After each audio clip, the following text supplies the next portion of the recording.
हैं जितेंद्र पांडे साथी चैनल। हम जितेंद्र हरी पांडे इस समय आजमगढ़ के फूलपुर तहसील के मिजवा गांव में हैं।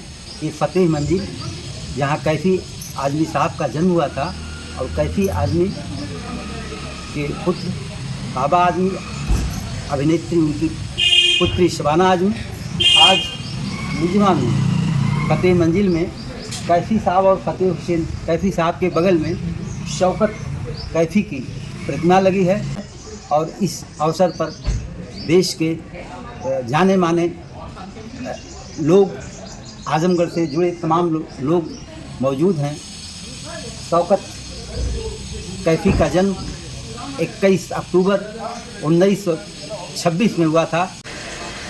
8वीं पुण्यतिथि के अवसर पर फतेह मंजिल मिजवा में शबाना आजमी जी द्वारा और कैफी आजमी बालिका इंटर कॉलेज में बहुत सारे कार्यक्रम हैं।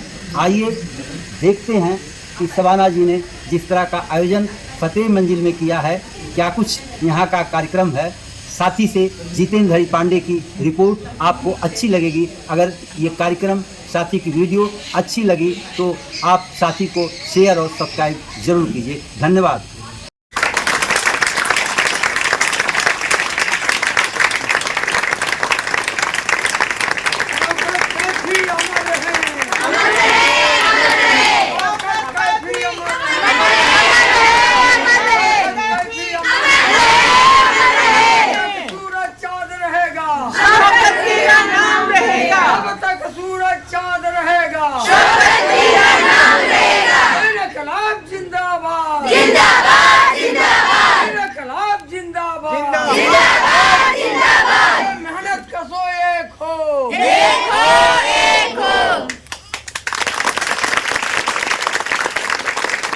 यानी मम्मी और गांव की चची, उनकी छठी बरसी है।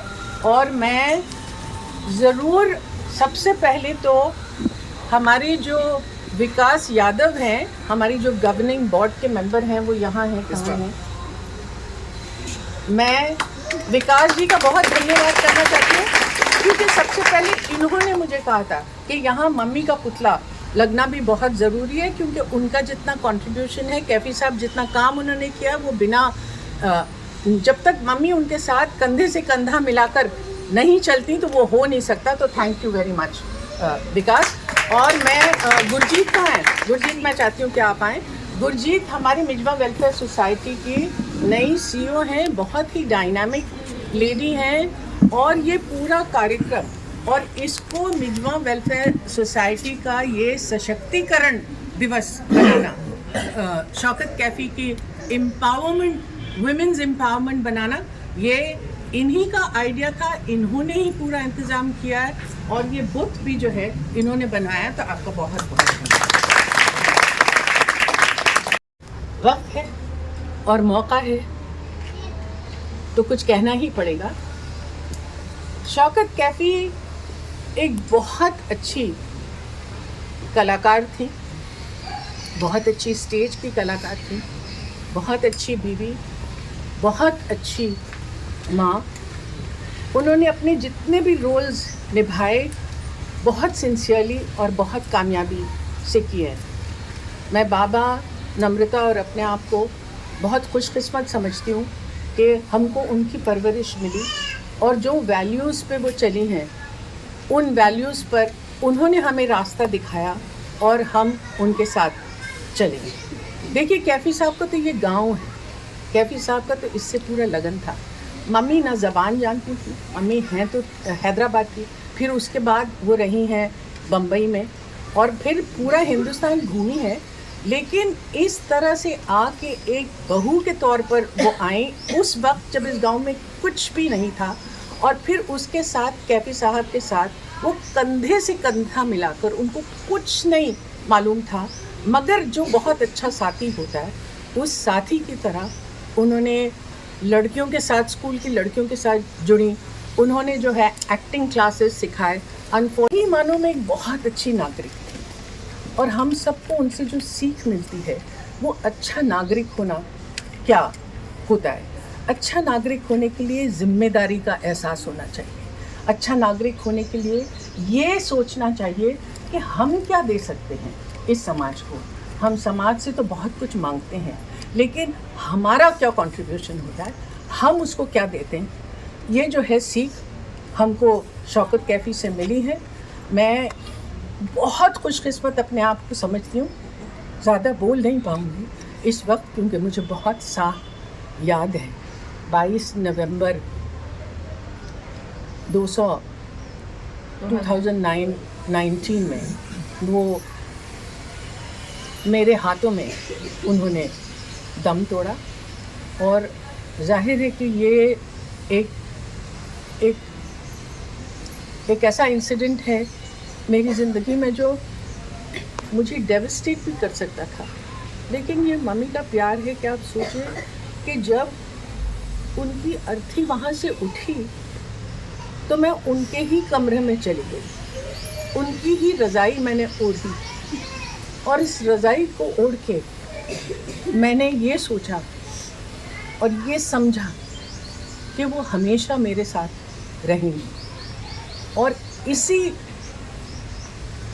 उनका जो है, उनकी छत्र छाया हम लोगों के सर पर है और वो हमेशा हमारे बीच रहेंगी।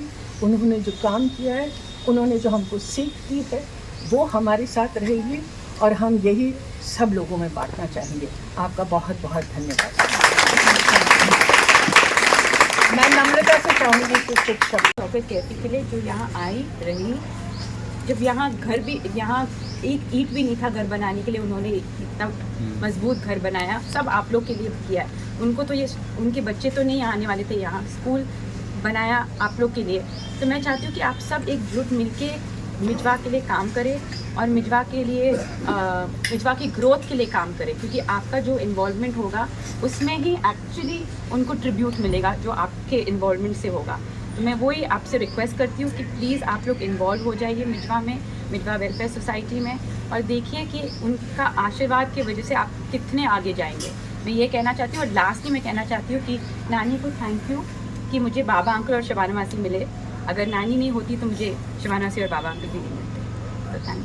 बहुत ज़्यादा तो नहीं कह पाऊँगा क्योंकि मैं, आप लोग सुन चुकी हैं दीदी की तरफ से।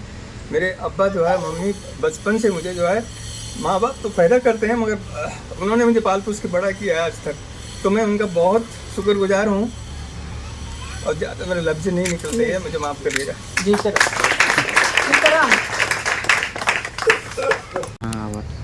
देखिए, मैं उनके यहाँ एक नौकर की हैसियत से सन 81 में लगा, और जितना भी दोनों लोगों ने मुझे माना जाना, उतना ही मैं उनके कहने पर चला। और हमेशा माँ बाप से ज़्यादा मुझे इन्होंने प्यार दिया और हर तरह से मेरी इज्जत किए। और मैं बहुत बार आए थे तो ये एक इनकी क्या हालत थी और इन्होंने क्या अपने आप को बनाया, वो जो है आप अपने ही लफ्ज़ों में अगर कहें तो बहुत अच्छा रहेगा। सहयोग जी। और मम्मी का क्या कॉन्ट्रीब्यूशन है आपका? मैं आज जो भी हूँ मम्मी और अब्बा की वजह से हूँ, और जो मेरी स्टाइल है वो मम्मी की वजह से है। मैं टीवी का देख के बाजार करना, बाहर निकलना और खरीदारी करना जो भी किया मैंने मम्मी का ही देख के किया। और मम्मी से मैंने बहुत बहुत कुछ सीखा है, जो मैंने अपने माँ बाप से नहीं सीखा, वो चीज़ मुझे मम्मी ने सिखाया है। और मैं आज मम्मी के लिए जितना भी कहूँ उतना कम है। Thank you. सीख के सऊदी रहता था, वहाँ से आया तो मम्मी का पेटीकोट कोई बना नहीं पाता था। संयुक्त मैम को मालूम है, कोई बना नहीं पाता था। 6 कली का पेटीकोट नहीं चलता था तब यहाँ पे। और जब वहाँ से आए और साहब बुला के हमको बोले कि उनका एक पेटीकोट बना दीजिए, हमने तुरंत कपड़ा उठाए और लेके गए और कटिंग करके तुरंत आधे पौना घंटा के अंदर बना के दे दिए। फिर उन्होंने 8 पेटीकोट हमको दिए बनाने के। तब से मैं आप लोग के साथ जुड़ा हूँ, आप लोग का सेवा कर रहा हूँ। जो हमसे बनता है हम करते चले जाते हैं। कभी ईमानदारी के वाला कभी ये धंधा नहीं किए, गलत व्यवहार नहीं किए, सब अच्छे से लोग के साथ में जुड़े। धन्यवाद। योग्यता के साथ तो था ही, मगर घनश्याम के साथ मिलकर उन्होंने क्या काम किया, खास तौर से नाटक की वजह से। और जो घनश्याम, मैं चाहूँगी कि आप सभी को नमस्ते। आज बहुत ही खुशी का दिन है कि मम्मी जी की मूर्ति का अनावरण हो रहा है। संयुक्ता आंटी के बाद शायद सबसे ज़्यादा मैं उनके साथ मिजवा का रह पाया हूँ। मैं जब छोटा सा था तो यहीं पर मम्मी जी कुछ लड़कियों को बुला करके नाटक सिखाती थी। मैं दूर बैठ के देखता था और मेरा मन करता था कि मैं भी उसमें शामिल हूँ। तो एक नेता का रोल था, जो वो जैसा चाहती थी वैसा हो नहीं पाता था। तो मैंने उनसे कहा कि मम्मी जी क्या मैं कर सकता हूँ इसको? तो उन्होंने कहा हाँ बिल्कुल बेटा। तो एक पहला वही जुड़ाव था जब उन्होंने मुझे अपने साथ लिया। उसके बाद एक नेता का रोल था, उन्होंने जैसा वो चाह रही थी बिल्कुल हूबहू संजोग से मैं वैसा कर ले गया। और राज्यपाल जी का प्रोग्राम था, उस प्रोग्राम में वो मंच के पीछे से आवाज़ दे रही थी और हम लोग मंच के सामने बोल रहे थे। उसमें एक डायलॉग था कि कहाँ से लाऊं इतने पैसे, कैसे दिलाऊं तुझे नौकरी। गोपाल भाई की मिसेज निर्मला भाभी हैं, वो नेपाल से जल्दी आई थी, तो नौकरी को सही तरीके से नहीं बोल पा रही थी। वो बोलती थी कैसे दिलाऊं तुझे नौकरी, लेकिन वो मतलब एक शब्द बोलने के लिए मम्मी जी ने मेरे ख्याल से 200 बार उनको सिखाया। तो उनके अंदर ये जज्बा था कि हमारे गांव के जो लड़के हैं, जो लड़कियां हैं, वो बहुत आगे जाएं। कैफी साहब अगर बाहर बहुत ज़्यादा काम कर पाते थे तो 100% से अगर ज़्यादा कोई परसेंट होता तो मम्मी जी का योगदान था कि वो घर में रह कर के, गाँव में रह कर के बहुत सपोर्ट उनका करती थी। एक वाक़या और है, जब मैं मुंबई में पहले फैशन शो में मुझे जाने का मौका मिला था, तो दीदी बोली थी कि घनश्याम तुम लिख के ले आना मिजवा के बारे में। तो मैंने बहुत सारा चीज़ तो लिखा था, तो एक शब्द लिखा था कि कैफी साहब यदि सारा कुछ कर पा रहे थे, उसमें शौकत आज़मी जी की देन है, जो उनके साथ कंधे से कंधा मिला के चल रही थी। तो वो स्पीच इतनी लंबी थी कि दीदी मुझे एक बार कटवाती, फिर जुड़वाती, फिर कटवाती, फिर जुड़वाती। मम्मी जी वहाँ पे बैठी थी, बोलेंगी शबाना तुम सब कटवा दो, लेकिन अगर मेरा कटवाई तो ठीक नहीं।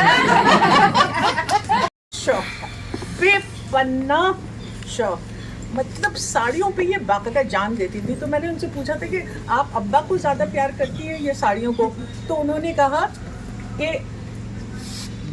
कहा कि नहीं, तकरीबन बस फोटो फिनिश में कैफी जी। एक किस्सा मैं आपको सुनाती हूँ। इन्होंने जब अपनी किताब लिखी तो अमर्त्य सेन ने बहुत अच्छा ब्लर लिखा इनकी किताब पर। तो मैं भागते हुए गई और मैंने कहा मम्मी अमर्त्य सेन ने इतना अच्छा ब्लर्ब आपके लिए लिखा है। तो उन्होंने कहा कौन है अमर्त्य सेन? मैंने कहा अमर्त्य सेन नोबेल लॉरिएट हैं। अमर्त्य सेन जो है पूरी दुनिया में माने जाते हैं, इतने बड़े इकोनॉमिस्ट हैं, अब्बा को जानते थे और आपकी किताब की उन्होंने बहुत तारीफ़ की। तो उन्होंने कहा ये तो बहुत अच्छी बात है, मतलब मैंने कहा हाँ। उस दिन वो रीटा के साथ जाके 16 साड़ियाँ एक साथ लाई। 16 साड़ियाँ। तो मैंने उनसे बोला मम्मी मैंने ज़िंदगी में कभी 16 साड़ियाँ नहीं खरीदी हैं। तो पलट के मुझे बोलती है ज़िंदगी में अमर्त्य सेन ने तुम्हारी तारीफ की नहीं। आपको पता भी नहीं था और अब आप मेरे ऊपर ये कर रहे हैं। She was a very full blooded woman. I am very very blessed to be daughter. आप सब लोगों का धन्यवाद। अब हमारा पूरा प्रोग्राम जो है वहाँ शिफ्ट हो रहा है, तो हम वहाँ से चलें। Thank you very much.